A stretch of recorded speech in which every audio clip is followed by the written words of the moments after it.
Welcome back नाज़रीन। Bulletin में अवां खे भली कार चऊं था। सभ खां पहिरियां अहम ख़बर शेयर कंदासीं। परडेही वज़ीर गुरबत जे ख़ात्मे लाइ ख़ासि वर्किंग ग्रुप क़ाइम करण जी तजवीज़ ॾेई छॾी आहे।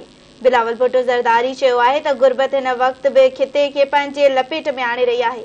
गॾियल कोशिशुनि ऐं हिक ॿिए जी तजुर्बनि मां सिखी हिन ते ज़ाब्तो आणे सघिजे थो। कोरोना ऐं सियासी तकरार गुरबत जे ख़ात्मे में रुकावट बणिया आहिनि। गॾियल तरक़ीअ लाइ इलाक़ाई ऐं इक़्तिसादी राब्ता ज़रूरी आहिनि।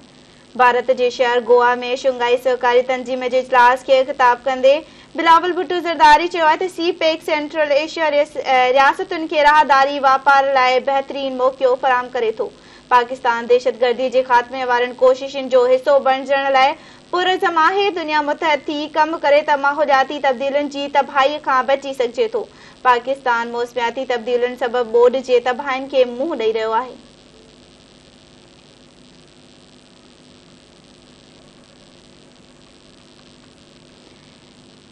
नाज़रीन, अहम ख़बर हिकु भेरो ॿीहर अवां सां शेयर कंदासीं। परडेही वज़ीर गुरबत जे ख़ात्मे लाइ ख़ासि वर्किंग ग्रुप क़ाइम करण जी तजवीज़ ॾेई छॾी।